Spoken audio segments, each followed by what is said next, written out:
Hey there, this is RCK, and today we're going to be doing something a little different than I normally do. Now, this is definitely steered towards the newer player, of course. If you played much at all and have any idea of what you're doing, how to join games, how to kind of start playing, this really isn't going to help you out much at all.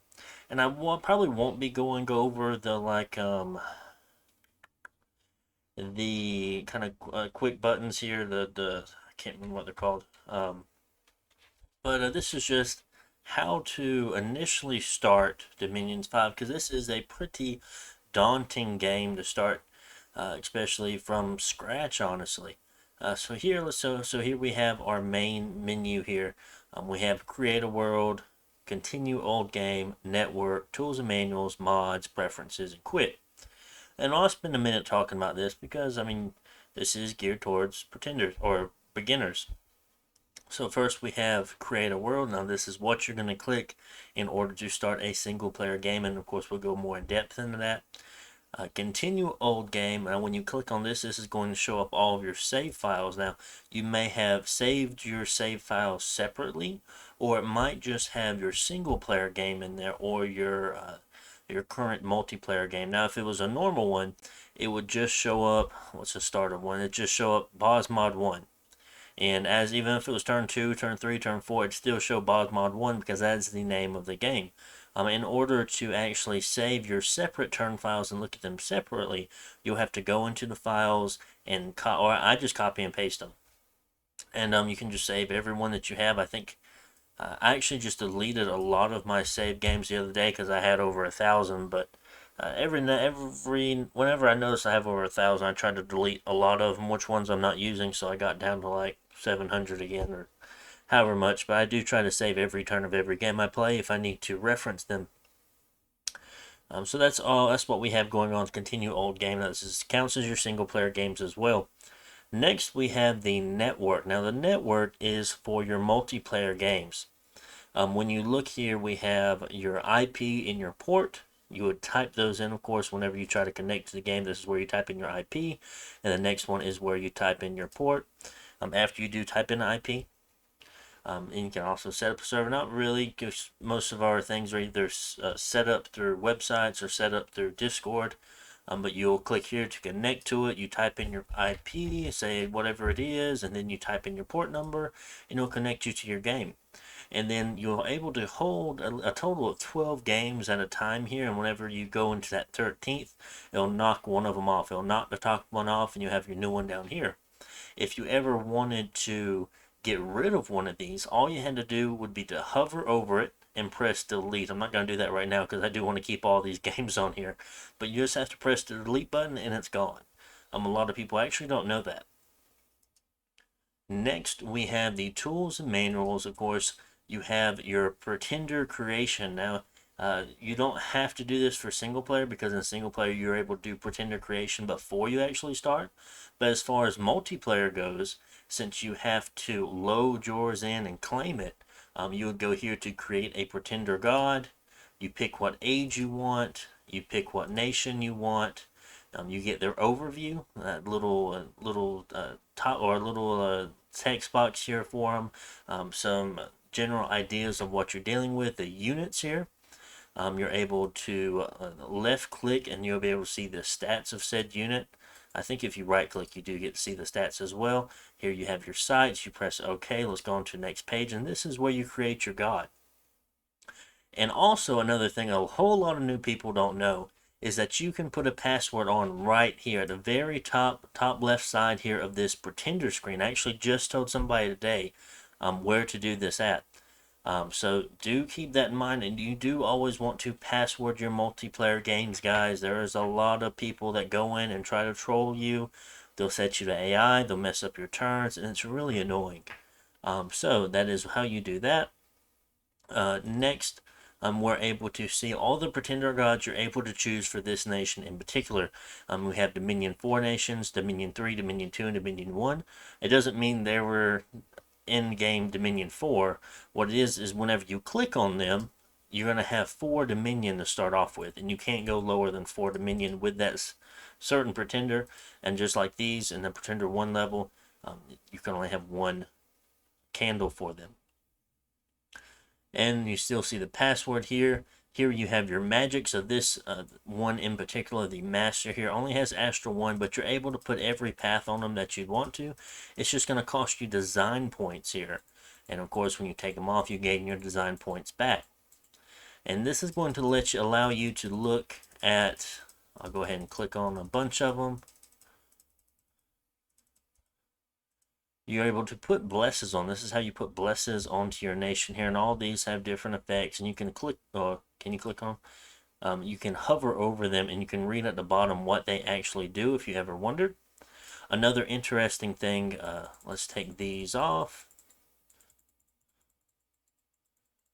Something that some people might not know is if you ever go up to either the sorcery or the magic side, you'll have, if you go up to 3 on every one of the magics for it, it will show up down here instead of actually having to have 4, because you have to actually go up to 4 for them to show up.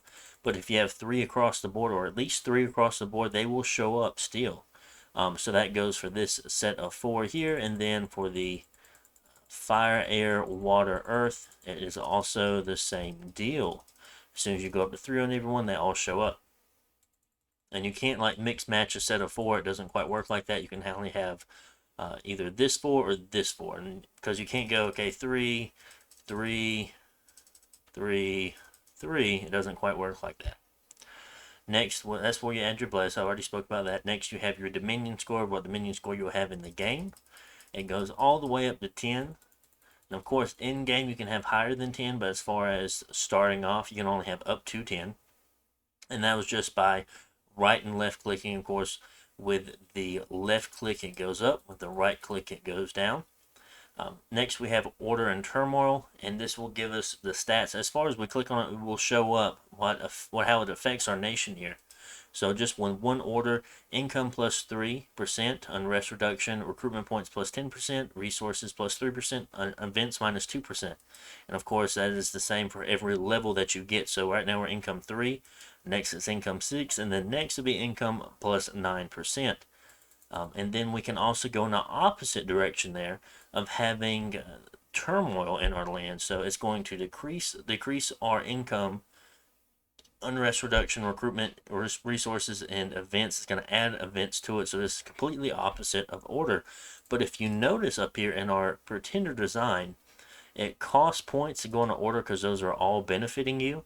But whenever you're going turmoil, it gives you points, okay? Each one of these will give you, or will either cost or let you have 40 extra points. So if we go all the way up to order 3, that's going to cost us 120 design points. And if we go all the way to turmoil 3, that's going to give us 123 points. Now, the dominion is a little different because each point of dominion is going to cost you a little bit more every time. So the first one only costs 7. Now that one costs 14. I wonder if the next one's 28. It does look like it's 28. I can't tell. That was like 30. No, it's less. It's like 20 some. But regardless, I think they do give you cost different amounts. And then next you have production or sloth. It gives you income in resources, whereas with sloth it's going to decrease with 3% income and resources of 15%. Of course, it goes all the way to 45%. Makes you that's going to really, if you have very heavily armored troops and they take a lot of resources, you're not going to be able to make them as efficiently if you take sloth versus productivity. Next you have heat or cold. Now this could go either way really, because either way, like if you're a neutral nation, going heat 1 is going to give you -5 income, and going cold 1 is going to give you -5 income. So we can go up to -15 income, but it's going to give us 120 points. And the same with cold, it's going to go either way.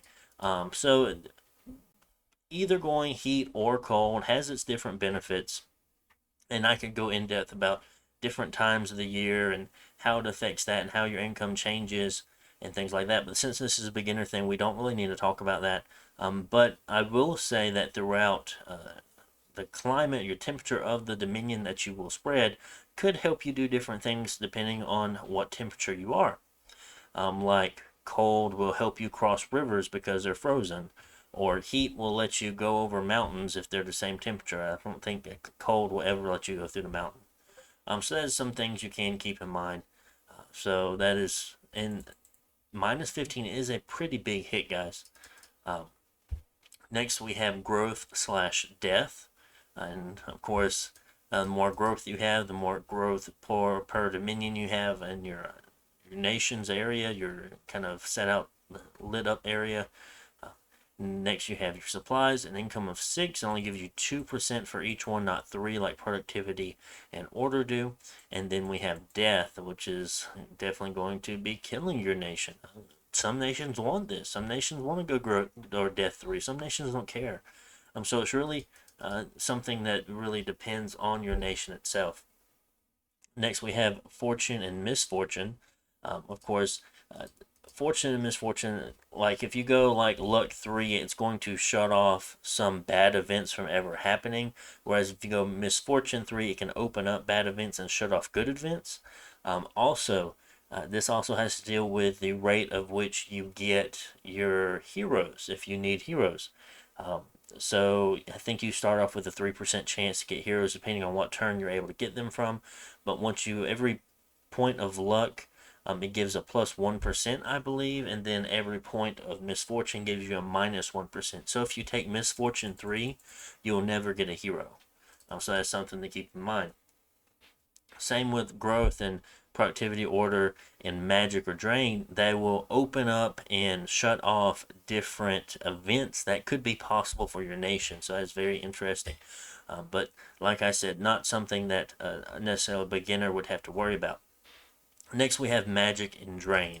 So all this is going to do is give you plus 3 research points. Now this is not just plus 3, that's it. This is plus 3 for every mage that you have, or plus 1 or plus 2. And then drain is going to be minus 1 research points for every mage that you have in the minion, of course. So that is something to think about for sure. Also, for the last part here, we have imprisonment. Okay, so you can either have an awake god, which you will start turn 1 with your god, which you can take chassis that are good awake expanders and really help out your expansion, or you could go dormant. Now this is normally around turn 12ish is where this pretender will wake up.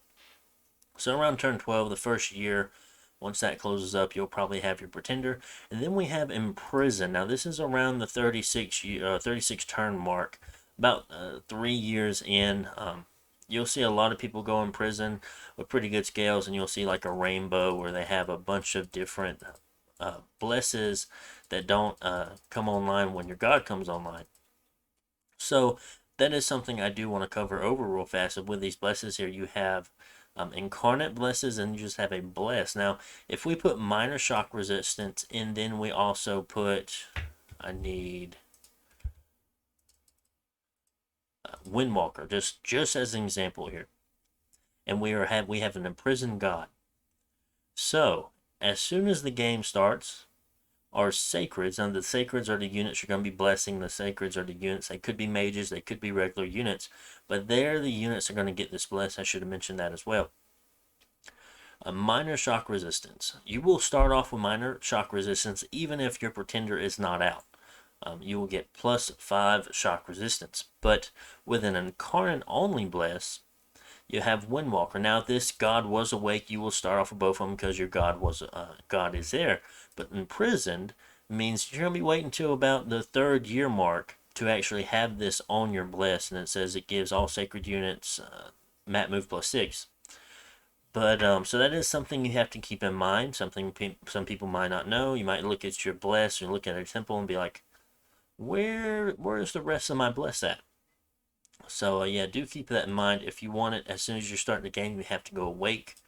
Some people go dormant. Sometimes turn 12 or after the expansion phase of the game, that's really when you want your bless to kick in because you'll be starting your first war.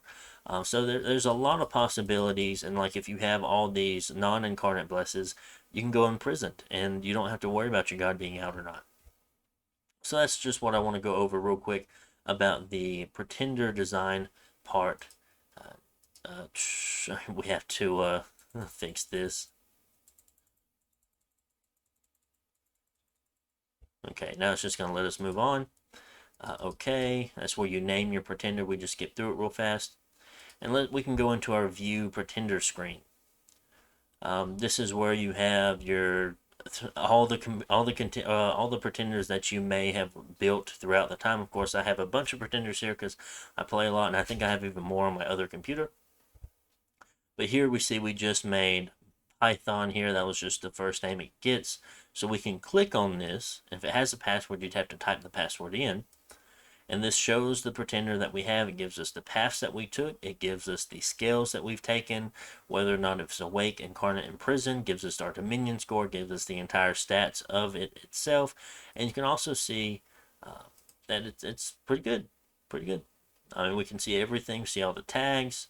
That's if we wanted a quick look, or if we were about to put this god in somewhere and we want to double check, we'd click on it, check to make sure it's the right one, and we'd be able to put it in. And then if you wanted to delete it, just go over here to the right and click delete. And there we have it. Next, you have Pretender God for a Disciples game, and then you have Create a Disciple. So if you're taking the main god in the Disciples game, you will be clicking on the Pretender God for the Disciple game. If you are just a partner with a lower god, you would click Create a Disciple. And then as far as that goes, it's a little different. We'll just click. You get a much smaller choice of gods to pick from.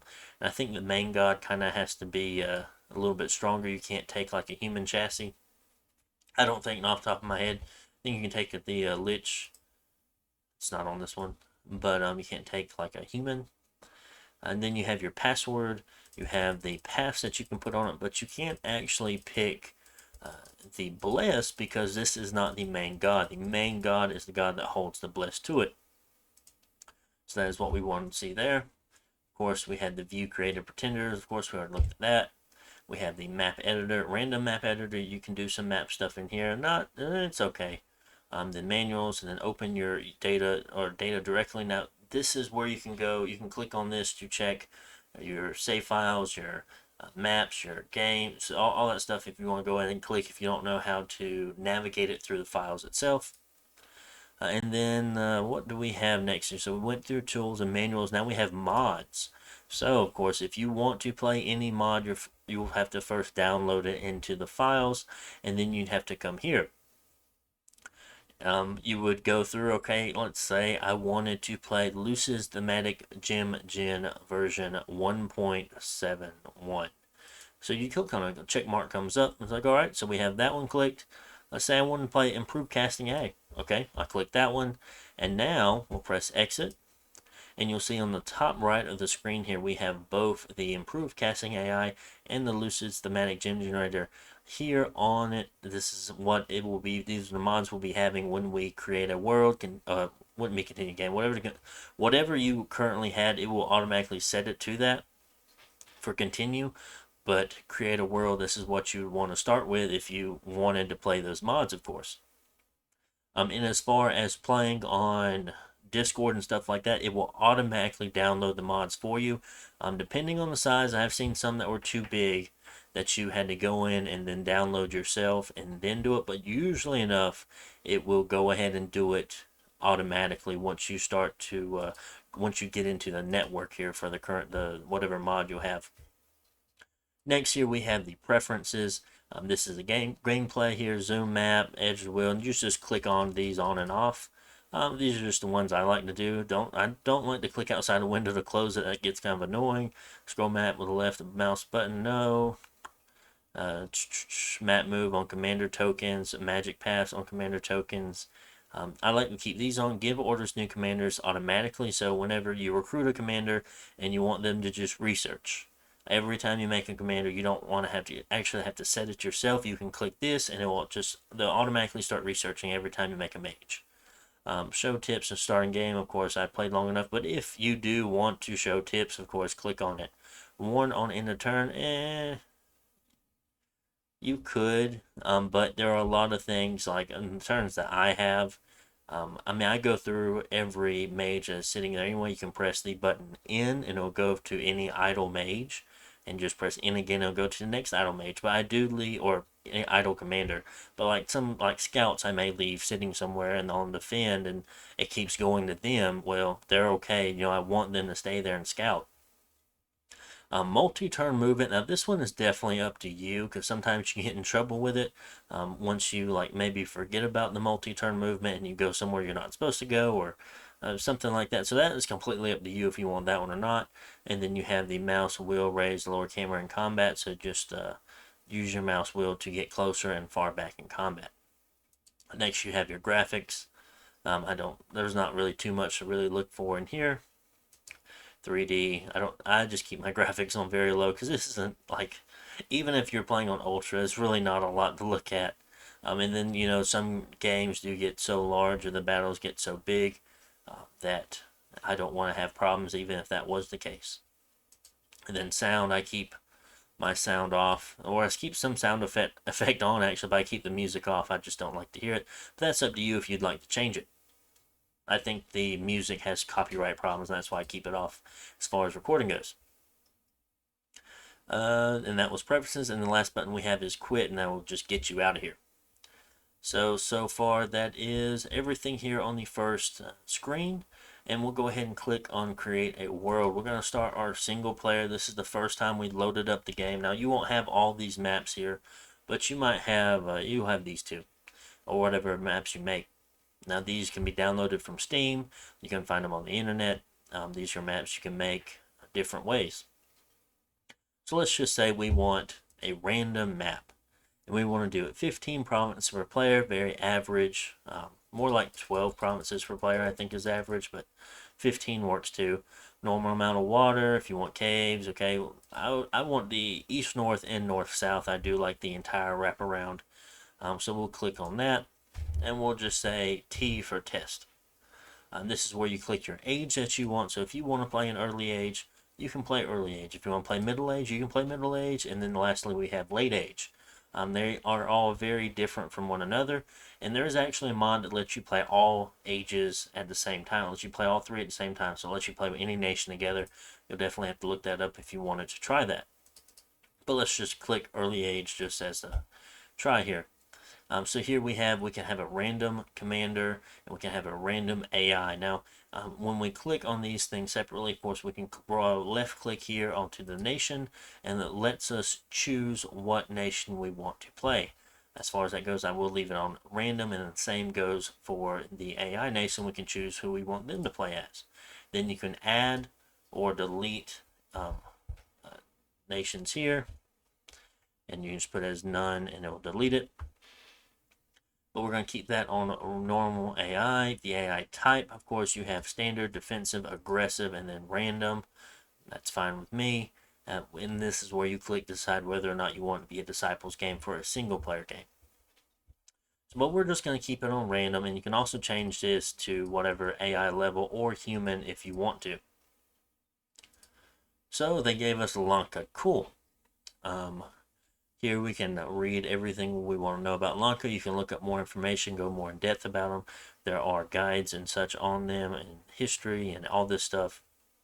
Race, demon ogres, apes, undead, strong Rakshasa, air, blood, death, nature. Cool. Priest, dominion gives more blood, slaves, and turmoil and less in order. Interesting. Keep that in mind.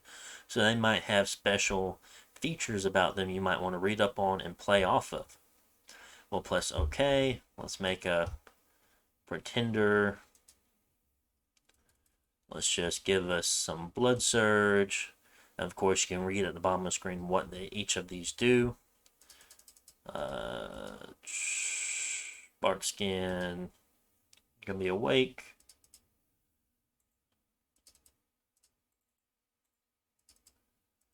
I'm just picking a couple things. And we're just going to go with this. And if we wanted to put a password on, we put a password on right here. I'm going to say, okay, we'll go through. This is where you name your god. Of course, you click on it. I'm not going to name them, so we're just going to keep it as the normal name. And this is where you set up your game itself. You have number of starting provinces. And of course, you can change that all the way up to 9, it would seem. The independent strength, which we'll keep that at 5. Special site frequency, that is at 60, and that is right for a normal game or normal EA game. Keep everything at 100 unless you want to play something crazy and have like a crazy amount of money just for fun. Of course, you can change that. And then you have other rules here: Hall of Fame, Global Enchantments. Of course, we could kind of go into that, but I'm sure you'll learn that as you go on. We have the Thrones of Ascension. Now you actually have to click on that one to change it. Victory by Thrones, Victory by Dominion, Conquer All, Victory by Provinces, Victory by Research. You can also enable Cataclysm, which it you'll set a turn, and once that turn comes about, horrors will start coming down and destroying thrones. Of course, lowering the required amount of ascension points needed, and requiring the amount of thrones needed. So that would be interesting. But we're going to have 3 level 1s, and the total number of ascension points will also be 3. So once we do claim those 3 thrones, we will win the game. And that is fine. Renaming, I always put that on allow, just because you can rename your stuff for fun. Sometimes you can have it to where you rename them and it's something that you just need to keep track of, or just a name for fun. We'll talk about that as well. Master password, okay, that's fine. So now we get to load up the game. Probably title this starting single player or something. I don't know, beginner's guide, beginner single player guide, something. How long is the video going for? 26 minutes. Okay, I'll try to keep it short. Now, I have played with a friend of mine. This was a long time ago. He was very, very new to the game, and we just played like me and him played versus some AI nations, and I did pick up on some things that he's playing. I thought it was interesting, so I will talk about it. Maybe a newer player might want to try to avoid things like this, and I'll talk about it here. It should be loading fairly soon, but we are having to create a map. I should have clicked on a pre-made map to be faster load. Drawing borders, I think, is near the end, though.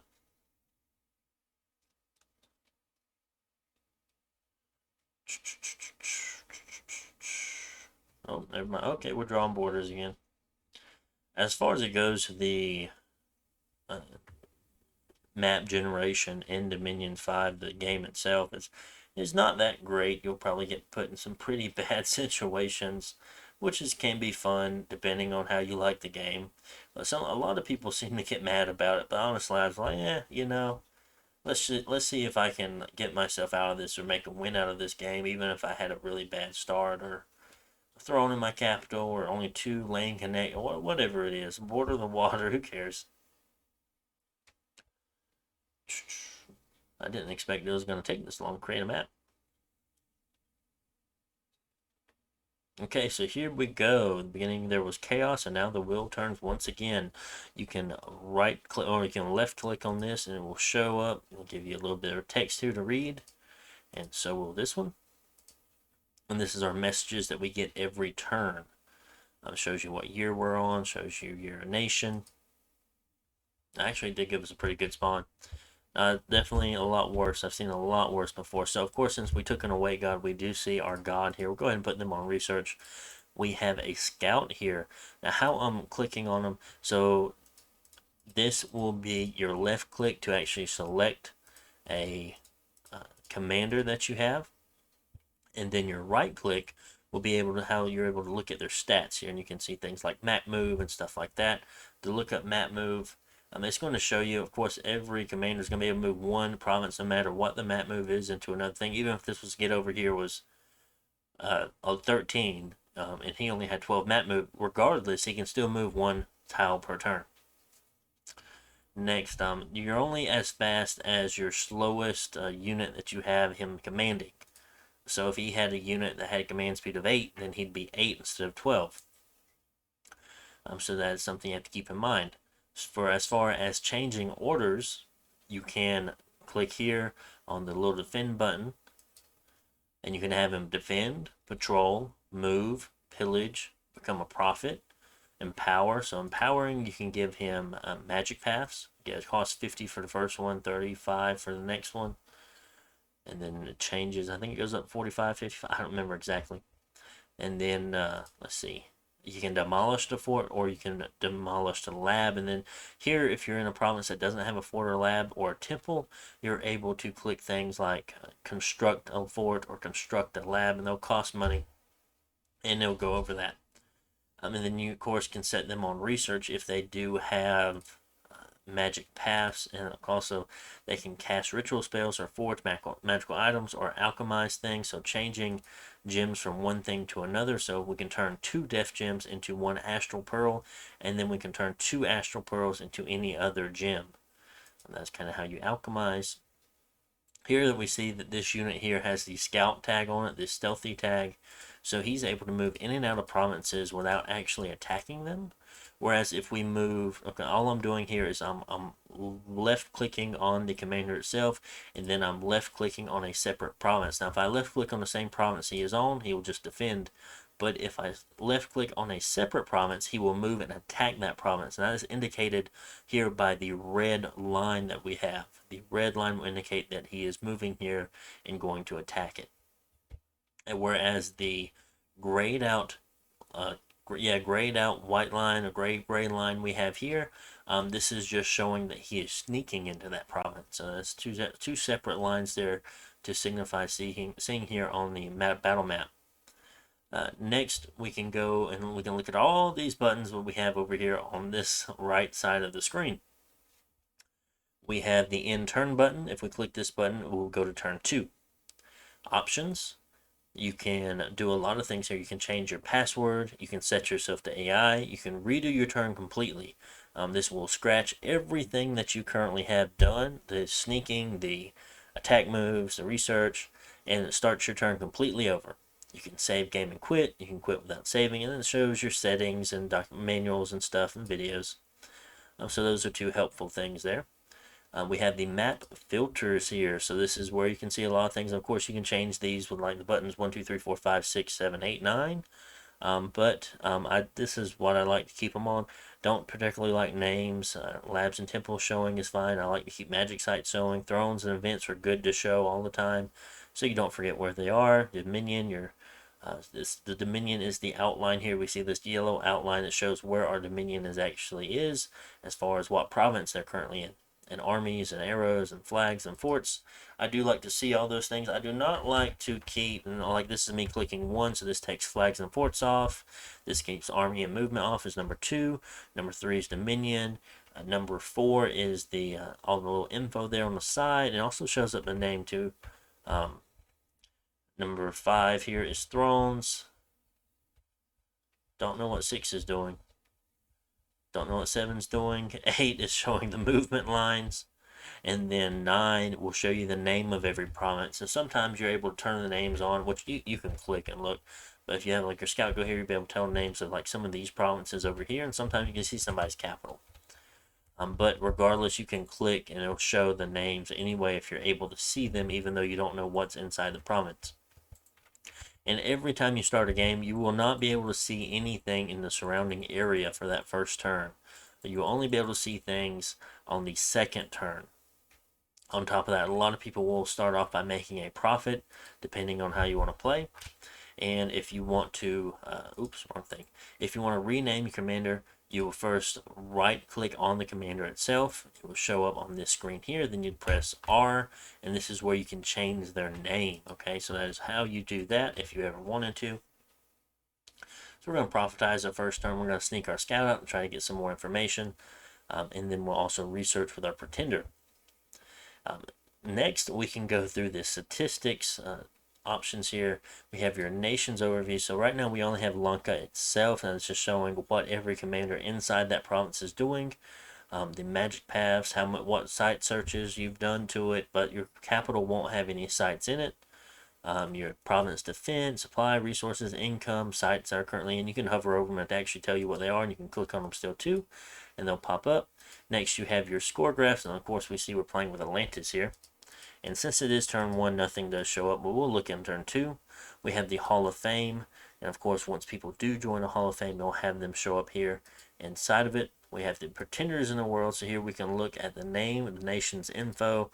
We can see what kind of stuff, God of Thunder Showers, Lord of Rivers, Prince of Shadows, so it looks like a death, water, air god they went with, so it's very interesting. That's about it. And here next we have the Thrones of Ascension. You can see they'll have a flag beside each one if a nation has already claimed it. That is something you want to keep track of. You don't want to be just surprised by someone else winning all of a sudden. So we are prophetizing, thinking, okay, so let's keep looking through. We have read the messages. Of course, this brings back up the thing we saw in the very first when we opened up the game. You can send people messages. You can either send message in text. You can send gold, magic gems, blood slaves, and magic items. Those are all the things you're able to send. Next, you'll be able to see the research tab, not resource tab, research tab. So you'll see how many research points you have per month, per turn. Every month is a turn. 12 turns equal a year. And we'll show you, okay, so we have Conjuration level 0, 0. We have Evocation 1, Enchantment 2, Blood 1. Everything else is 0. And then it shows you how many research points you actually need to go up to the next level. So Enchantment needs 200 research points in order to go up to level 3. The way that you're able to click on these is just by left clicking. Now it says, okay, you're going to research up to level 3, but you don't have anything after that queued up. So after that, all of your research points will then go into Conjuration, which is the first school on the list, school of magic on the list. Once Conjuration hits 9, that's the highest level of magic you can go, it'll start going to Alteration, then it'll go into Evocation, and then it'll go into Construction. But you definitely want to be selecting and queuing up different magic paths. So say we want to go up to Enchantment 5 first, okay? And then say, oh, well, we want some construction. We want to make some items. I probably wouldn't go out high to construct Enchantment 5, but regardless, we're just doing this as an example. Say I want construction 2 after that. And then maybe I feel like after that point, after I get my next research goal done, I say, okay, well, I'm definitely going to want some conjuration down the line. So I'm going to fill the rest of it up with conjuration. And once it will go through this queue in this order here until it fills up. It'll go to 50, then 100, then 200, and then you go to the next one depending on what you have here. Just a real quick overview. If you do want to see what magic is in each path, you're able to right click on the magic school itself. So here we're hovering over Conjuration. I'll right click on it and it shows us our level 1 spells will gain from getting Conjuration 1. Our level 2 spells gained. Our level 3 spells, level 4, all the way down to level 9, of course. And then we see these ones here in a bluish, purplish color here. Now this is your national spells. These are special spells just for you that you may have. But everything else, all these white ones may just be, these are just generic spells that any nation can get if they research up to like level 4. They'll get all these spells, and then they'll get some if they have their own national spells as well. And you'll get to do this for every path here. You can look through and scroll through and look. Like, okay, well, I want to go to Enchantment 5 because I want Horde of Skeletons. I click on it. These are the stats as far as it goes. Range 5, casting time, number of effects, precision, fatigue, and it creates Long Dead Warriors. It tells you what it does. And those are all different things. And next we see the ritual sign here. Now, ritual means that it has to be done inside of a lab. Everything else is done outside the battlefield. So Thunder Ward can be done on the battlefield. The Watcher has to be done in the lab. And by just showing as an example, this is where you cast the ritual spell. The ritual has the ritual sign. So right now we only have 2 because we have Blood 1. Summon Rakshasas or Bind Shadow Imp. Now this cannot be done inside of a battle, but it's done outside of a battle inside of a lab instead. I feel like that's all we have to go for research. Like globals, there are special spells that go every turn. They'll consistently happen every turn. And you'll be seeing them in the global enchantment spot. Of course, those are all rituals that have to be done inside of a lab. Next, we have the magic resource treasury here. This shows you your gems and your gem income. After that, you have your magic items treasury. Now, this is going to keep up everything that you have, everything you build, everything you construct, and it'll keep it here. You're able to put it on and off of mages or commanders. That is all that we have to say there about that. Next here we have the army setup.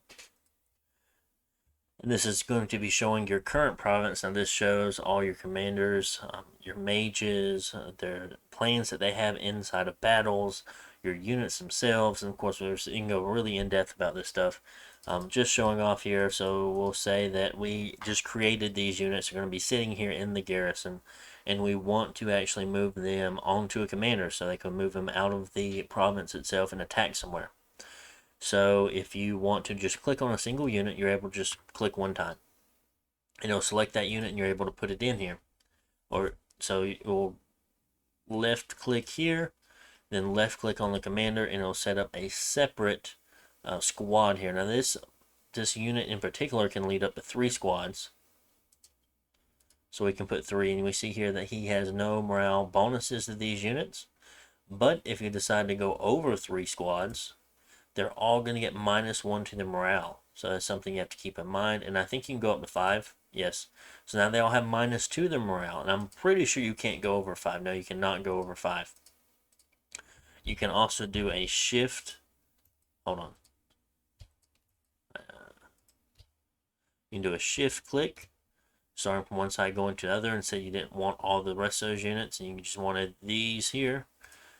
Or you could do a double click and click all of the same unit, and then you'll be able to put them in any squad that you want just by left clicking. So let's say, okay, we want all of these Atavi here, the Atavi infantry, so we'll double click on them. We selected all 20.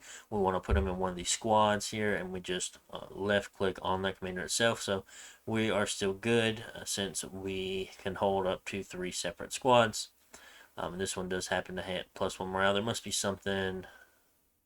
It's undisciplined. I feel like that's what's giving them problems there.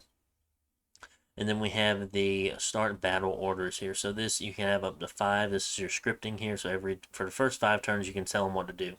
So you can tell them to hold, or attack, and hold, and attack, and hold. That is up to you. Then you can kind of tell them what you want them to do after that. Do you want them to stay behind your troops? Do you want him to attack? Do you want him to retreat? Your attack you can tell him to attack enemy archers, cav, flyers, enemy monsters, closest enemy or rearmost enemies, and they'll try their best to hit that. But if something gets in front of them, of course they're going to attack the thing in front of them. Next, you have conservative magic gem uses. Now this is going to have to deal with your mages here, so you can cast a specific item here or a spell, and you can tell them, okay, well, I want you to cast Vine Arrow 2 times, and then I want you to cast poison resistance and personal regen. And then after that, I want you to just cast spells. So they're going to stay in their same spot and just going to keep casting spells that they can reach with. Or they can advance and cast spells. Now this might change the spells that they cast, because now they're closer and it opens up more possibilities of them since they're now in range of using different spells.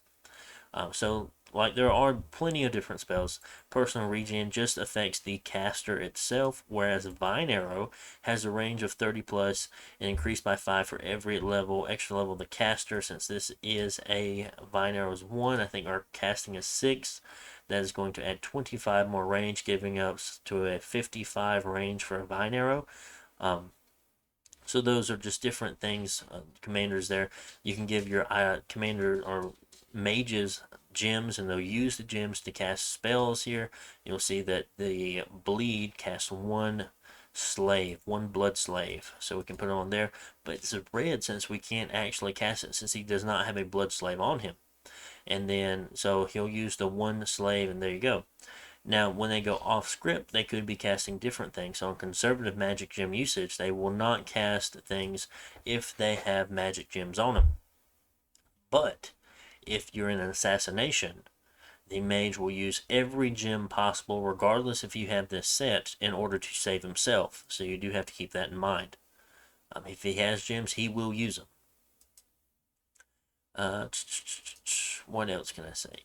In order to actually put gems on said unit, you could click on the unit. This is going to be right-clicking on it, which we can go to this screen here. We can right-click on it. This is going to show you the items you can put on your unit here. So he has a hand item, a head, body, and then 3 miscellaneous. Usually they have a foot slot, but this particular commander does not have a foot slot. Instead, they have an extra miscellaneous slot. And then here we have the gems that the commander itself is holding. So if we wanted to put a magic item on them, we'd left click on the slot itself, and then we'd have a chest plate here, and we'd left click, and then it will be automatically put onto this commander. Next we have the gems here. So this is where it is. It shows 2 at one time, but if you want to say, okay, well, I want to put def gems on this commander, you would go over to the one that's over, and then click, and cat. Now it has one def gem. Now it has one nature gem and one air. That's how you do it. They can hold up to 30 gems or blood slaves. If you wanted to change to another commander, all you have to do is click on this little icon it has up here, the little sprite of the unit itself, and it will show the other units in that province, and you're able to click on them instead. So see, it changes to the scout instead of having our pretender there. So that is how you change that screen there. And that is really all for that screen for our army setup. Next, we have the mercenary screen. There are no mercenaries this turn, but if there were mercenaries, you're able to click on them, and then it will show up, okay, you'll have a certain province selected. So say if we owned province 31 here, and we had mercenaries here in the slot, we'd click on the mercenary and say, okay, they're being recruited or hired in the selected province that you had before you clicked on the mercenary tab. So they'd be recruited in 31. At that point, you would have to place a bid on them. They do have a minimal amount that you have to put, or else they won't hire. You won't be able to hire them. But then you can go over the minimal amount, and then you'll kind of it'll be a bidding war between you and another person. So whoever has the highest bid will win the mercenaries. So keep that in mind. You are bidding against your other players in the game. Next, we have the Recruit Units tab here. Now, this are your national units.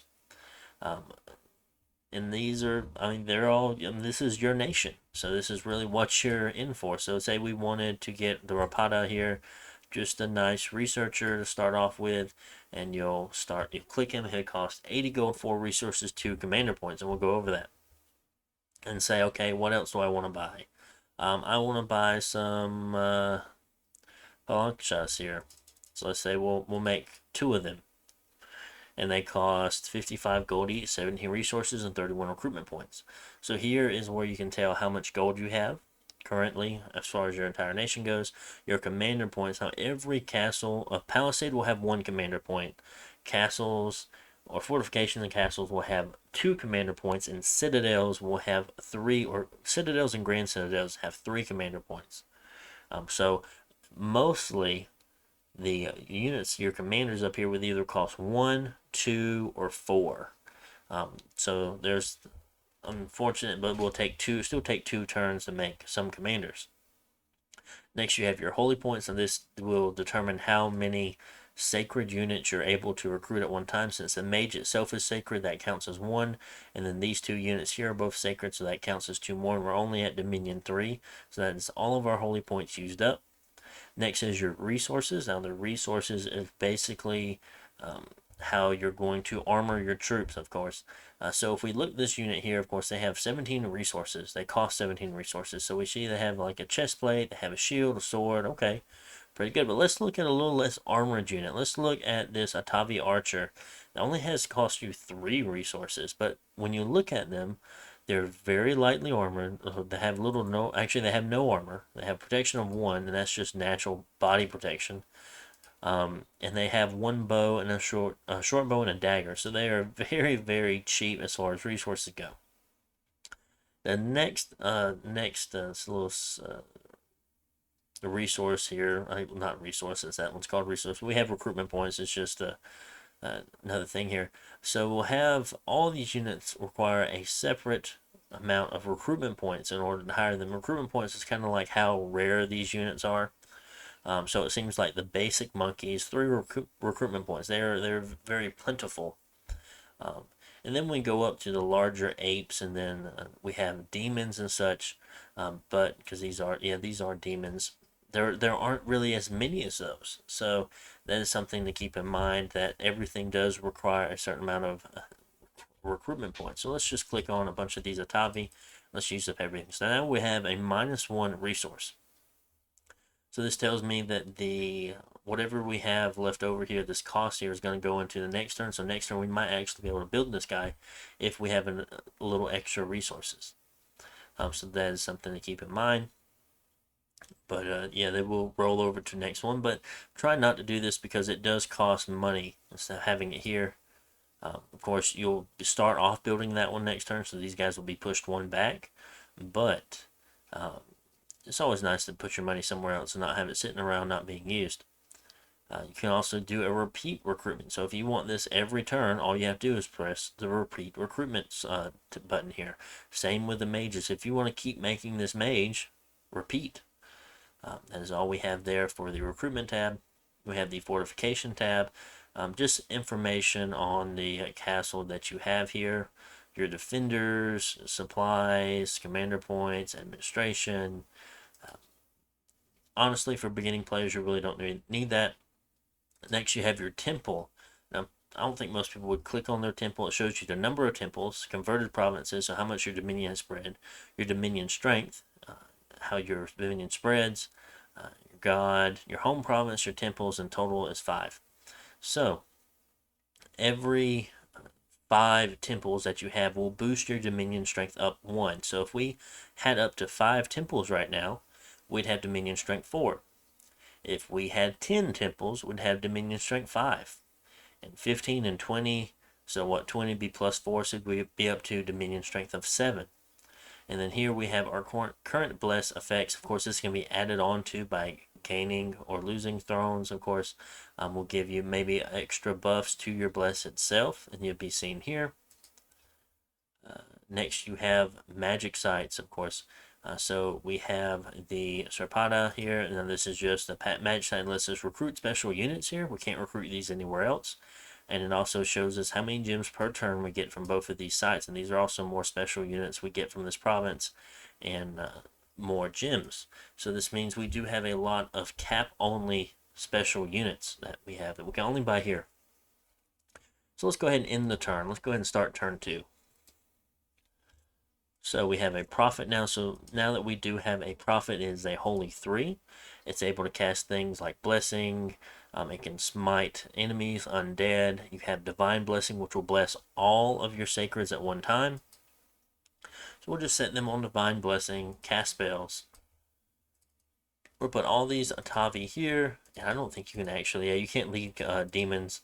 So we'll have to put this onto the blood commander. So the demon one will actually go, you have your magical leadership, your regular leadership, and your undead leadership. Now, demons go under the undead category. Now, you see that this prophet that we have here only controls regular units. This is his normal living units. His regular leadership goes up to 80, whereas we need undead leadership to actually use these sacreds that we have.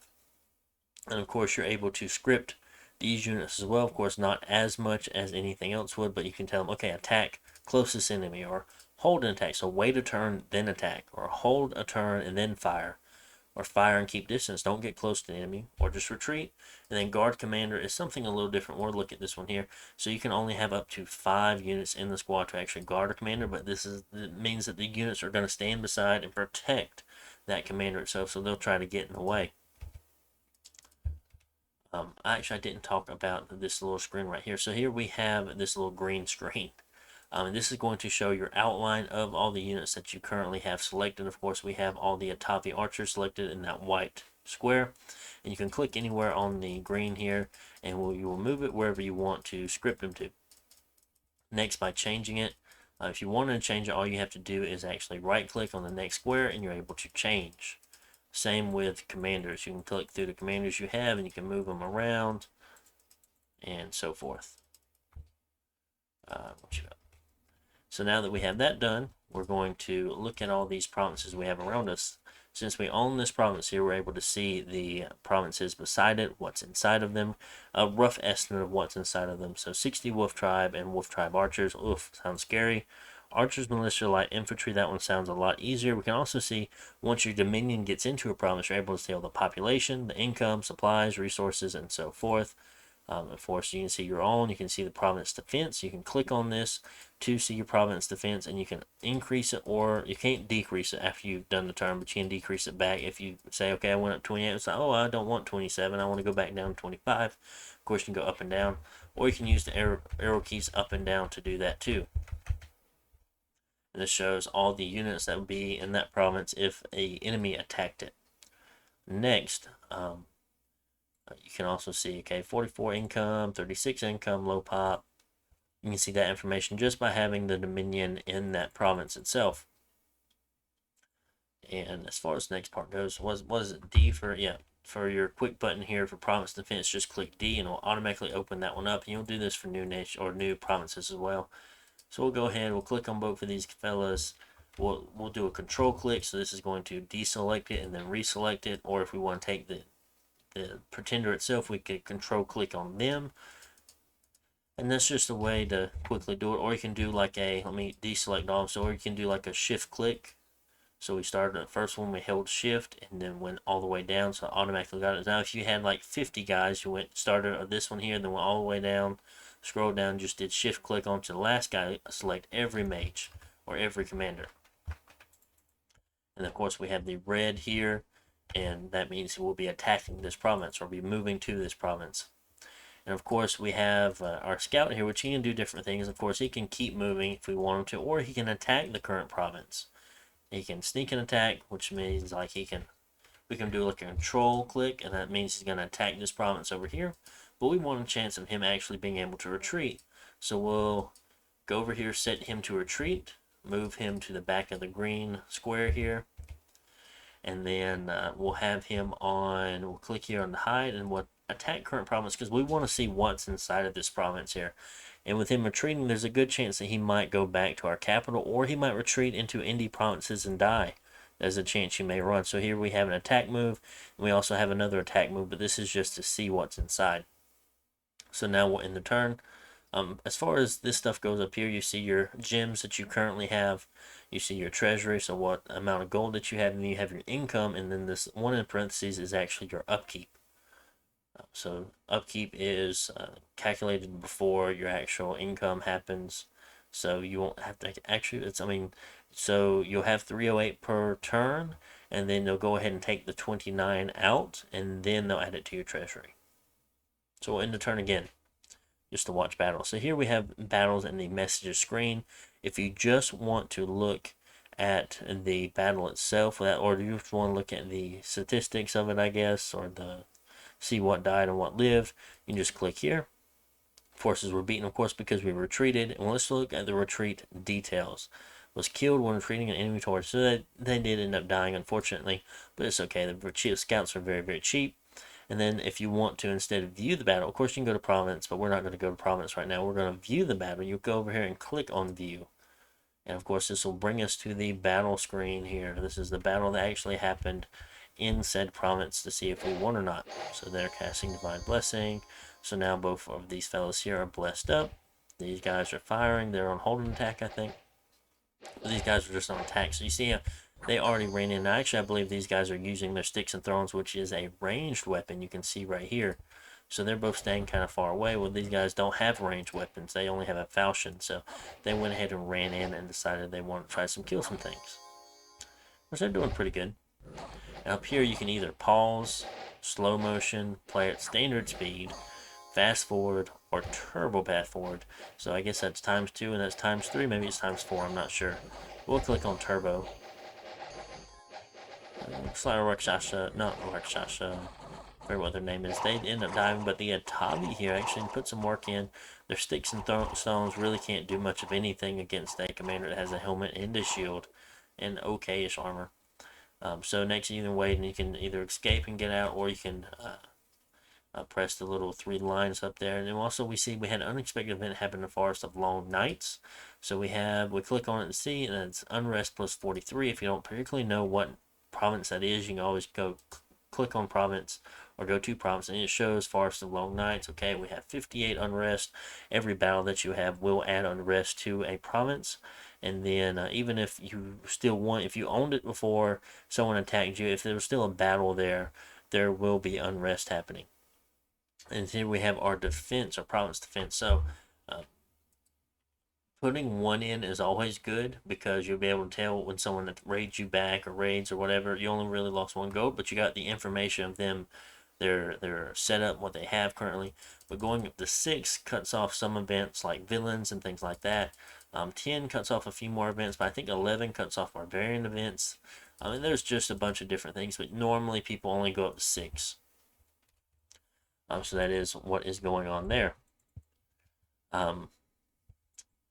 What we could do here, just to show it for an example, we could site search.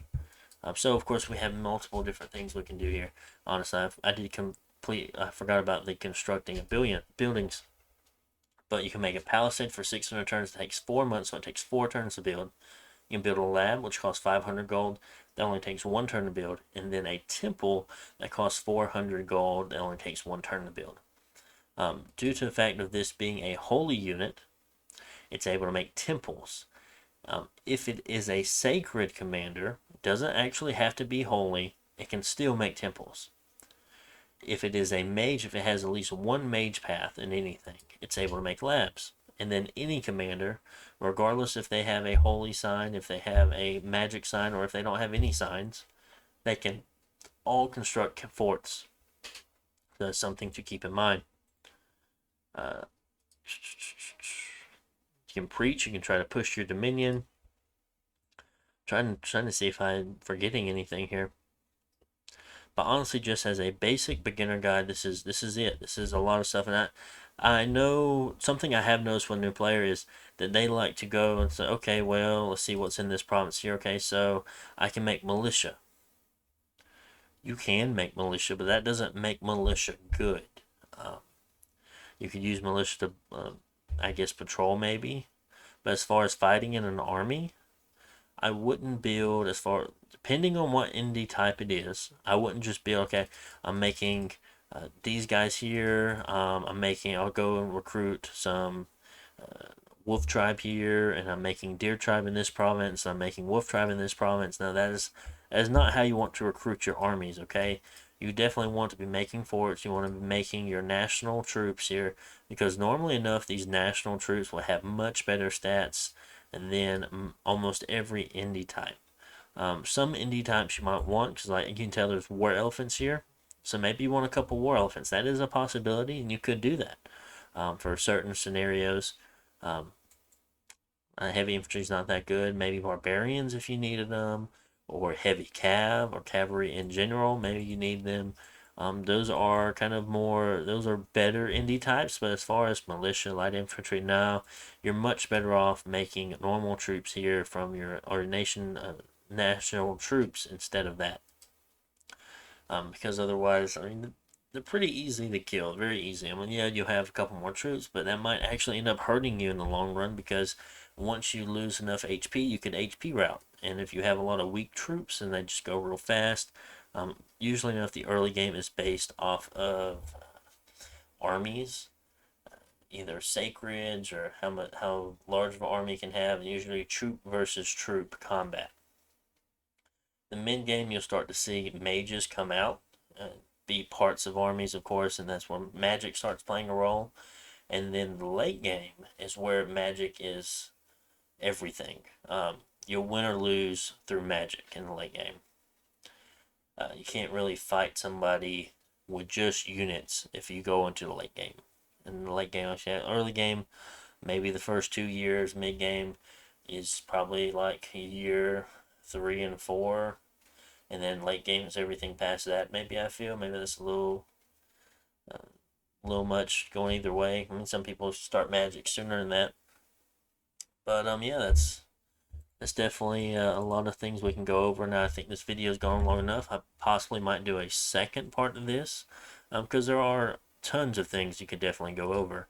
Just we'll have to can't go over them all in one video since there's so much. So I hope you guys enjoyed this beginner tutorial. Make sure to like, comment, subscribe, and I'll see you guys on the next part or another video. Bye.